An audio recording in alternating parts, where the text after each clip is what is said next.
Khung cảnh bây giờ thay đổi khá nhiều, nhưng mà theo như ông nghĩ á, là cái căn nhà này, cái căn nhà có cái chiếc Honda đậu đằng trước đó, là cái căn nhà ông đã lớn lên từ nhỏ, sống ở đây cho đến năm 1988, rồi ông mới rời Việt Nam thì phải bỏ lại căn nhà này.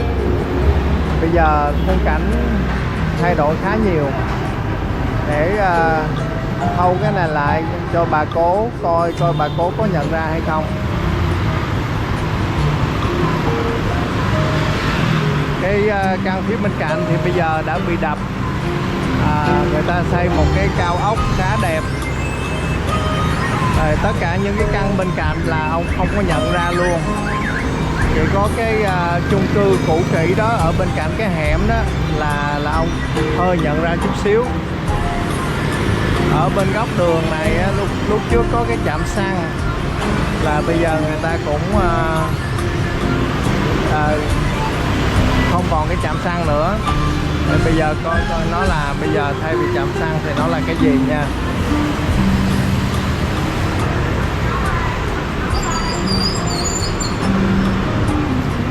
Cảnh Sài Gòn từ năm 1988 cho đến năm 2025 khác nhau rất là nhiều.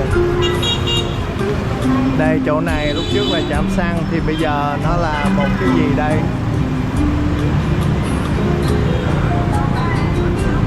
Một cái khu thương mại khá lớn.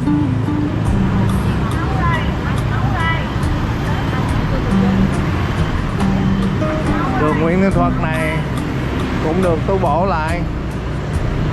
Lúc trước là ở đây có một cái đống rác khá lớn, bây giờ là cái bãi đất trống để rác đó cũng biến mất rồi, trở thành một con đường cũng khá khang trang.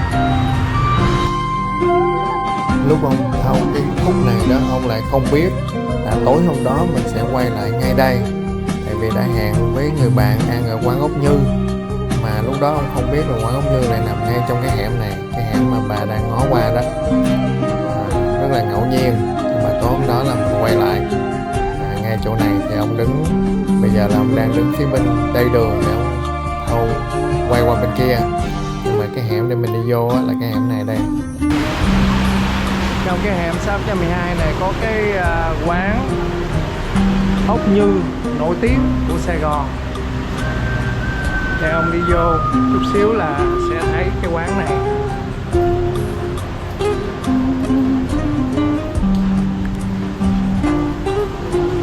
Đi vô đây là chỉ có một cái quán thôi, nhưng mà tất cả những nhà xung quanh họ cũng được hưởng lây.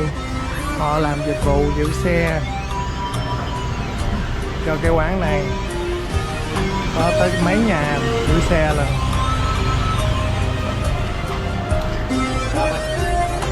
Đi từ ngoài vô là thấy bao nhiêu bảng giữ xe ốc Như.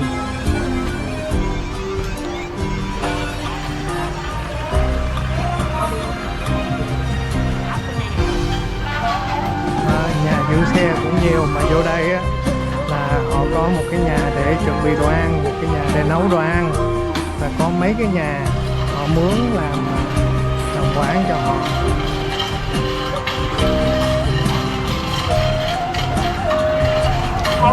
Phía bên này là cái bếp để họ nấu.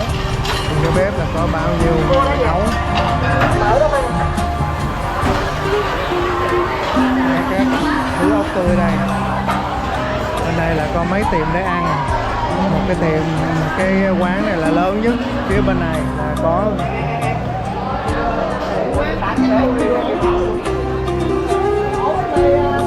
bên này là rồi chuẩn bị đồ ăn. Rồi dài xuống dưới là người ta giữ xe. Xong bên đây có thêm một chỗ để ngồi ăn nữa.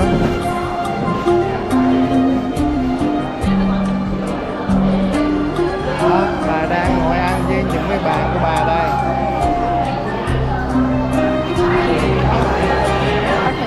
Rồi em giới thiệu đi em, ai đây?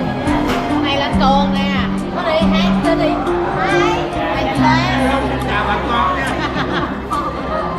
Nó là tình cờ gặp lại hai người bạn từ Mỹ về, không có đi chung chuyến nhưng mà tình cờ gặp nhau, rủ nhau lại đây tại đây cái quán này là quán ốc Như đó, ở trong hẻm mà nổi tiếng lắm nha, nên là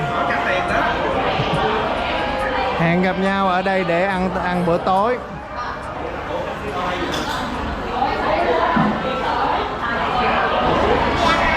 Cái này là cái gì em? Xào lông nướng với mỡ hành. Này trà huyết hả? Còn bên này Con này là con xà điệp. xà điệp mỡ hành luôn. Mỡ hành. Còn cái này là cái gì, trứng muối đó phải không? Đúng rồi, này ốc hương xào trứng muối. Xào trứng muối. Còn món bên này Ốc len xào dừa. món này xào dừa. Chấm bánh mì. Đó. Rồi bữa nay là 5 người ăn nha, để coi cuối cùng ra tổng cộng là bao nhiêu tiền nha.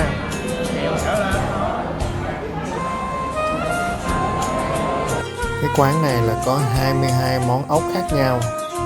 Sò với hào là có 8 món, cua là có 4 món và 3 món mực.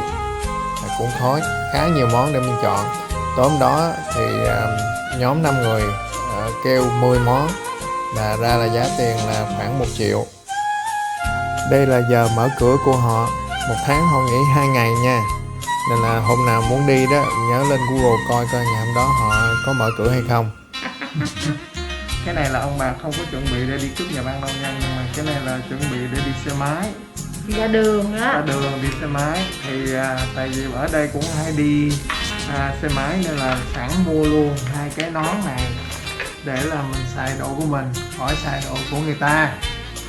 Nhưng mà anyway, bây giờ là để chốt lại cái chuyến cái vụ ăn ở quán ốc Như thì em thấy như thế nào, có cảm tưởng gì?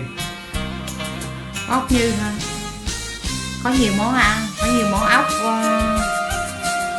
Nhưng mà chắc là đông quá nên nó cũng nó cũng quên đồ ăn của mình. Thứ nhất cái chất phục vụ cũng hơi bị chút xíu. Ăn thì cũng thường thôi chứ cũng gọi là quá ngon. Giá thì cũng ok chứ cũng không phải là rẻ, chứ cũng không rẻ đâu. Không có rẻ, tại vì nếu mà chia ra như vậy 1 triệu cho 5 người như vậy là mỗi người 200 ngàn. 1 triệu Cũng có mấy chục ngàn thôi thì là 200 ngàn, chia ra hai đứa mình là 400 ngàn phải không? 400 ngàn là bao nhiêu, là cũng mười mấy đồng phải không? 15 đồng, 45 đồng. Thì nếu mà ăn như vậy mà ăn 3 bữa là một ngày hết 40 mấy đồng rồi, là một tháng ăn tới 1.000 mấy rồi, là quá nhiều, nên là không có thể ăn được nhiều bữa như vậy. Đó, tóm lại là như vậy. Đó là kinh nghiệm về quán ốc Như. Còn cái việc mà quay về căn nhà cũ của ông á, sau 37 năm á, ông cứ nghĩ là ông sẽ có cảm xúc gì đó, nhưng mà thực sự lúc mà đứng bên kia đường ngó qua thì cũng không có cái cảm giác gì trong người cả. Ở nhà của người ta rồi.